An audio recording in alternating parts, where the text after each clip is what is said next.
este día, mis hermanos, vamos a terminar el estudio del libro del profeta Joel.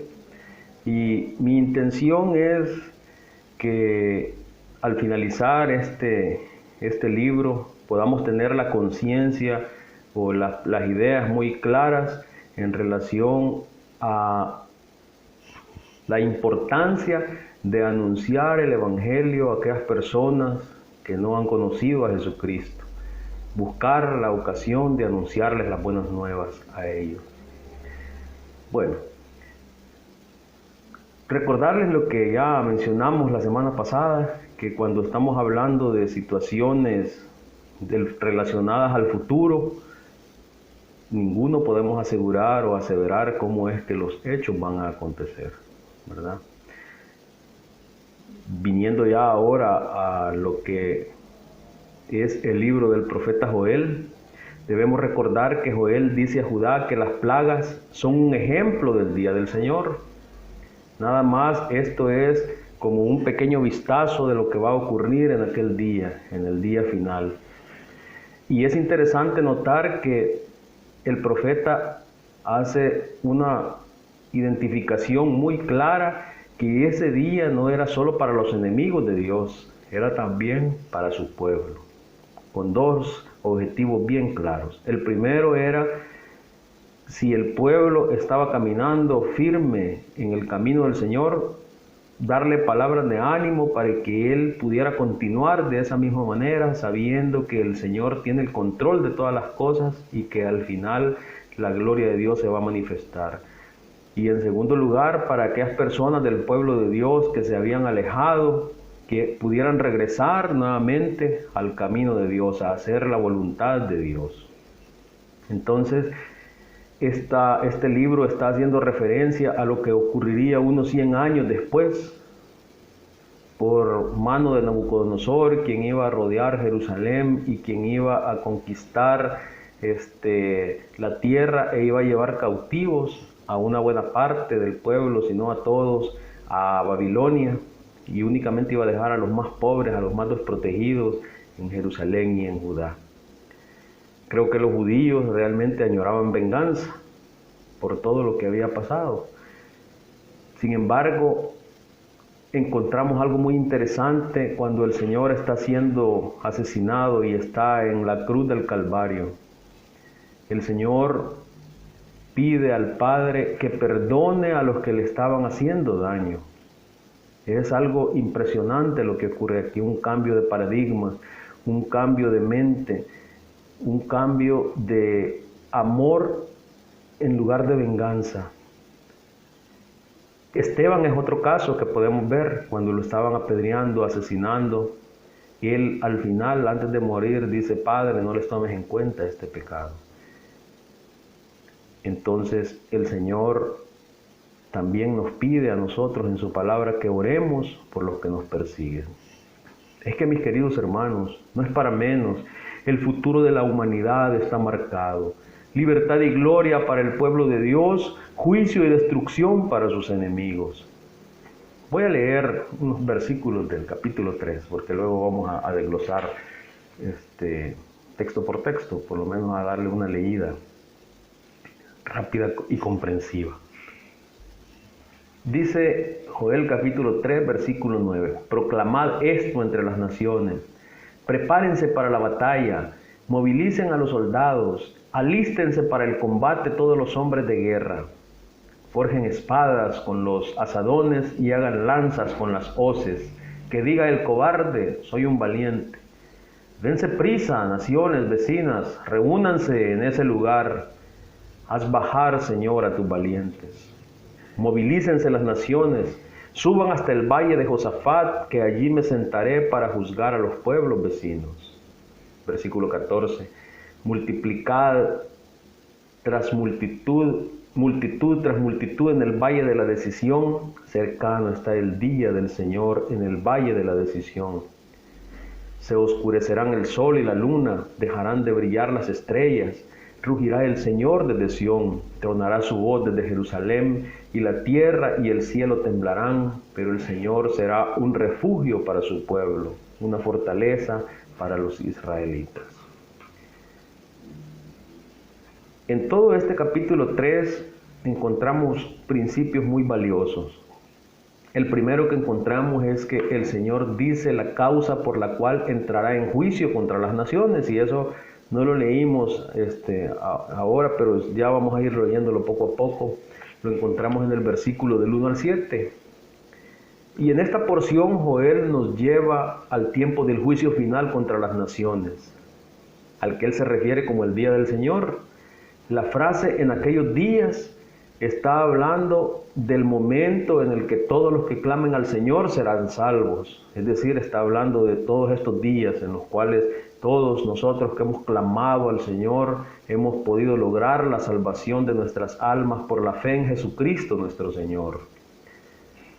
Entonces podemos ver que Dios no solo bendice a los creyentes con todo lo que necesitan, los bendecirá también al destruir el mal y al acabar con el dolor y el sufrimiento en la tierra.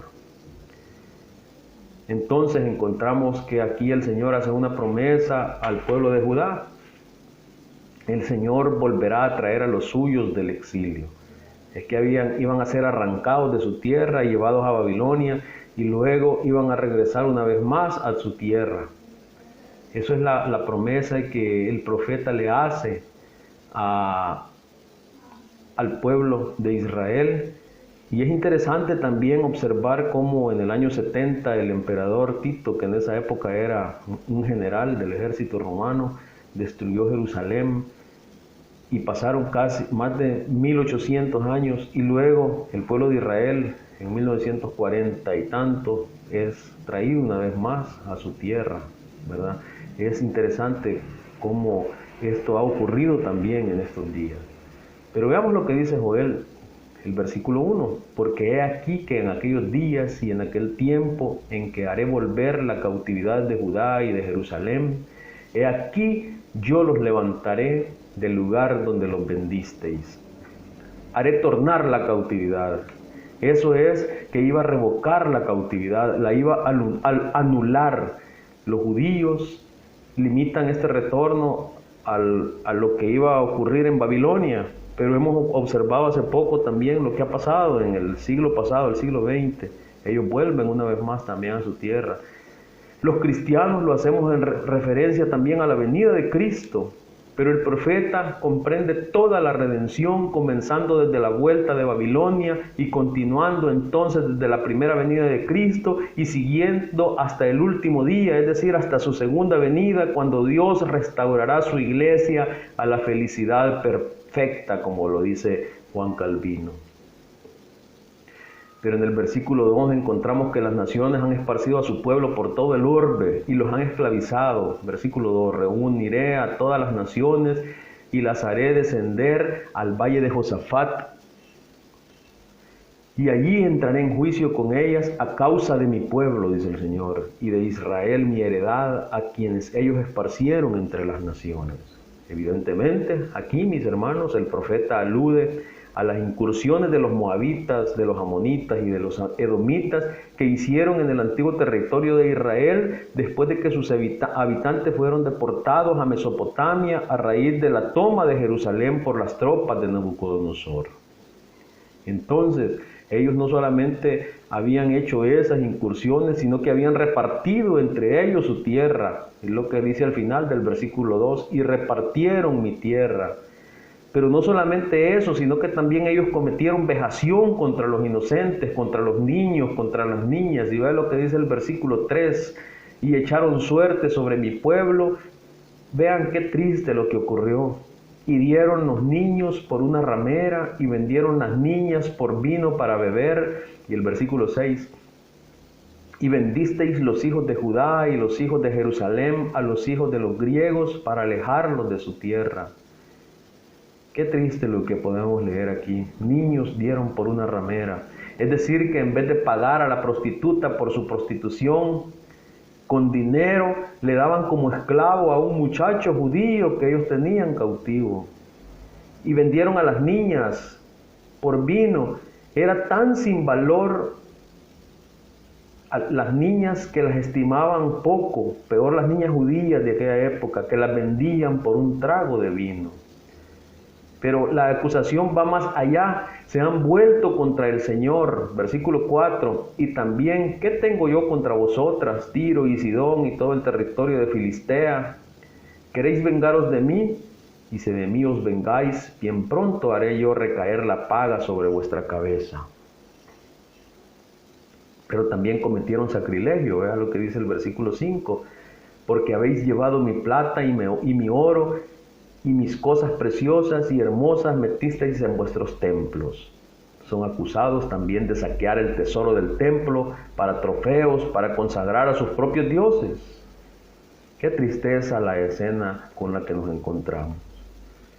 Me llama la atención cómo Abraham intercede por Sodoma y Gomorra. Claro, ahí estaba su sobrino Lot, que quizás fue la razón fundamental por este clamor que Abraham hace.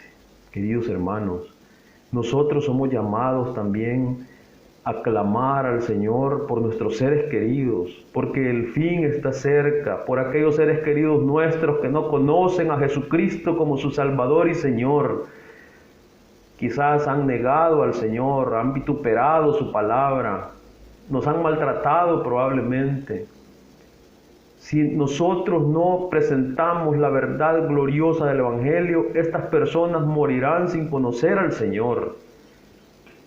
Vea lo que dice 2 Pedro capítulo 3:9. El Señor no retarda su promesa, según algunos la tienen por tardanza, sino que es paciente para con todos, no queriendo que ninguno perezca, sino que todos procedan al arrepentimiento. Y el apóstol Pablo le dice a Tito: exhorto ante todo a que se hagan rogativas, oraciones, peticiones y acciones de gracias por todos los hombres, por los reyes, por todos los que están en eminencia, para que vivamos quieta y reposadamente en toda piedad y honestidad, porque esto es bueno y agradable delante de Dios nuestro Salvador, el cual quiere que todos los hombres sean salvos y vengan al conocimiento de la verdad. El Señor no quiere que nadie se pierda, mis queridos hermanos. De ahí la urgencia de presentarles la verdad gloriosa del Evangelio a nuestros seres queridos. Porque si mueren sin Cristo van a tener condenación eterna. Y el juicio de Dios se va a desarrollar con toda dureza a ellos. No olviden también, mis hermanos, que nosotros vamos a dar cuenta al Señor de estas cosas también. Y Juan 3:16, un versículo que todos conocemos: porque de tal manera amó Dios al mundo que ha dado a su Hijo unigénito, para que todo aquel que en él cree no se pierda, mas tenga vida eterna. Les animo, mis hermanos, entonces a tomar esta situación en serio. Personas en esta pandemia están muriendo sin Dios y sin esperanza. No sabemos qué va a pasar de aquí a la otra semana. La situación en América Latina está complicada. Probablemente nuestros vecinos, nuestros amigos se vean, o nosotros mismos, afectados por esta enfermedad. Pero van a morir personas que no conocen a Jesucristo y van a ser condenados por la eternidad. Vean lo que pasa en el versículo 8 al 16. El Señor da el veredicto a las naciones por sus actos. Encontramos que los hijos de las naciones vecinas serán vendidos para ser llevados lejos a sus tierras. Y venderé vuestros hijos, dice el versículo 8, y vuestras hijas a los hijos de Judá, y ellos los venderán a los sabeos, nación lejana, porque Jehová ha hablado. Los venderán a los sabeos. Alejandro el Grande redujo el poder de los fenicios y filisteos. Imagínense ustedes, 30,000 tirios después de la captura de Tiro, y multitudes de los filisteos en la toma de Gaza fueron vendidos como esclavos. Pero no solamente eso, sino que el Señor entablará guerra contra las naciones en el valle de la decisión, y eso lo dice del versículo 9 en adelante. Proclamad esto entre las naciones, proclamad guerra, despertad a los valientes, acérquense, vengan todos los hombres de guerra, forjad espada de vuestros asadones, lanzas de vuestras hoces, diga el débil, fuerte soy, juntaos, venid naciones todas de alrededor y congregaos, haz venir allí, oh Jehová, a tus fuertes. Despiértense las naciones y suban al valle de Josafat, porque allí me sentaré para juzgar a todas las naciones de alrededor. echad la hoz, porque la mies está ya madura. Venid, descended, porque el lagar está lleno. Rebosan las cubas, porque mucha es la maldad de ellos. Muchos pueblos en el valle de la decisión, porque cercano está el día de Jehová en el valle de la decisión. En esta porción se proyecta la imagen de lo que pudiera considerarse como la última batalla entre el Señor y las naciones enemigas del Señor y de su pueblo. Pero aquí nos encontramos como cristianos en un dilema, en un problema. Y el problema es decidir si la descripción debe tomarse como una batalla militar literal o si solo señala el hecho del juicio final apocalípticamente hablando. Pero todo lo que hemos visto a lo largo de todo el profeta Joel y a lo largo de todos los profetas, tanto del Antiguo Testamento como el libro de Apocalipsis, todo parece indicar que es esto último. Lo que el profeta tiene en mente mayormente, si se toma como base el hecho de que no hay nada que los ejércitos humanos puedan hacer en contra de Jehová, el Dios Todopoderoso. Entonces, para el impío será un día terrible, pero para el justo será un día de júbilo.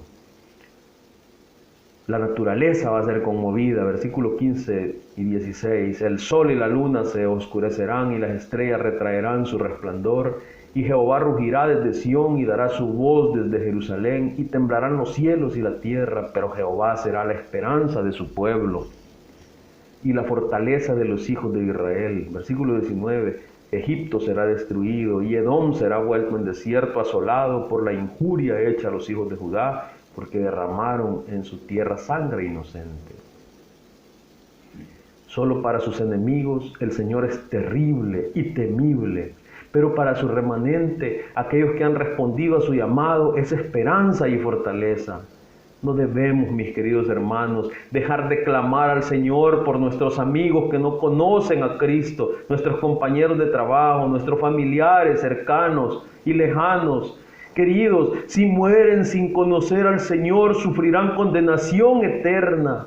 Clamemos por ellos día y noche, para que el Señor obre en el corazón de ellos y puedan conocer a Jesucristo. Pero no solo clamemos, sino que sirvámosles y presentémosles el Evangelio también. Vemos al final entonces del libro que el Señor promete a los suyos un futuro glorioso junto a Él. Es decir, que después del juicio punitivo sobre las naciones, se inaugura solemnemente la era mesiánica como consecuencia del poder total del Señor que ha vencido a los enemigos. Él es la esperanza de su pueblo. Después de tantos sufrimientos, el pueblo de Dios disfrutará de una gran felicidad y abundancia de bienes materiales y espirituales. Sus enemigos tradicionales como Egipto y Sidón sufrirán los rigores de la justicia divina. Es la deseada inauguración de la era mesiánica con cuyo anuncio el profeta pretende ahora fortalecer de una manera clara la fe del pueblo. Y Él les dice que Él es la fortaleza, Él es su fortaleza. Vea lo que dice el versículo 17. Y conoceréis que yo soy Jehová vuestro Dios, que habito en Sión, mi santo monte, y Jerusalén será santa, y extraños no pasarán más por ellas. Versículo 18. Sucederá en aquel tiempo que los montes destilarán mosto. Vean lo que va a ocurrir, va a haber abundancia. Los collados fluirán leche, y por todos los arroyos de Judá correrán aguas, y saldrá una fuente de la casa del Señor, y regará el valle de Sittim. Pero Judá será habitada para siempre, y Jerusalén por generación y generación. Y limpiaré la sangre de los que no había limpiado, y Jehová morará en Sión. Joel comenzó con una profecía acerca de la destrucción de la tierra, recuerdan el capítulo 1.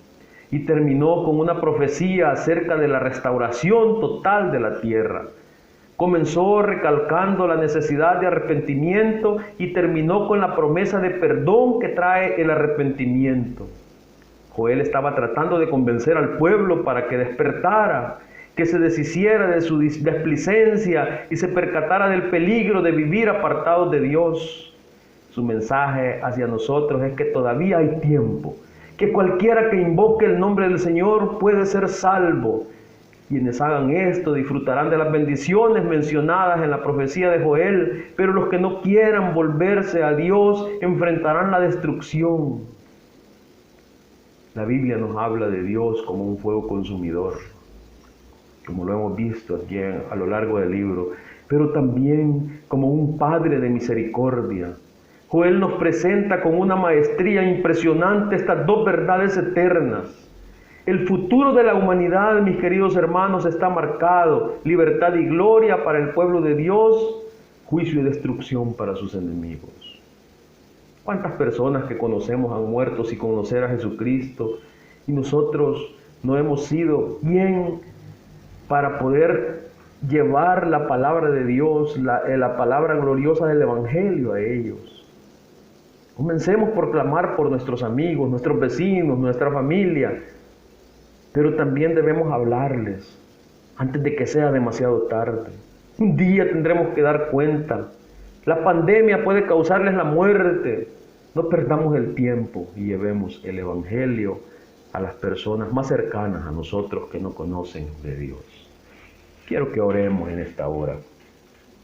Padre, te damos muchas gracias porque nos has permitido estudiar tu palabra y hemos podido ver que sí, tú eres un Dios justo y que das el pago a cada uno de acuerdo a sus obras.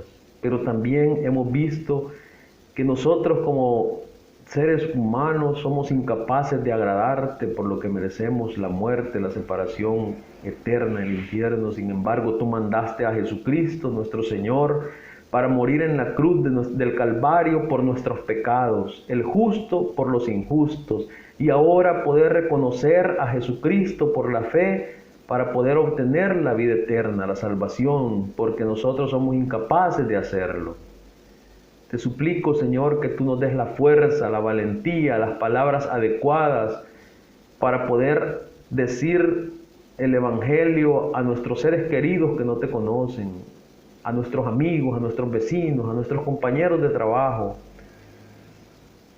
También te suplico que tú estés obrando en la vida, en la mente, en el corazón de ellos y que les estés, Señor, convenciendo por medio de tu Santo Espíritu de que son pecadores y de que necesitan un Salvador y que la única manera de obtener la salvación es a través de Jesucristo. Gracias por este tiempo de reflexión que nos has permitido tener.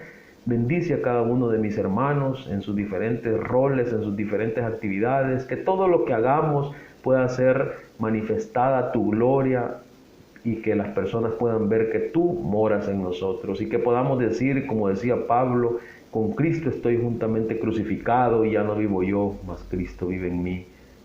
Gracias, Señor, por este tiempo, en el nombre de Jesús. Amén. Que el Señor les bendiga, mis queridos hermanos.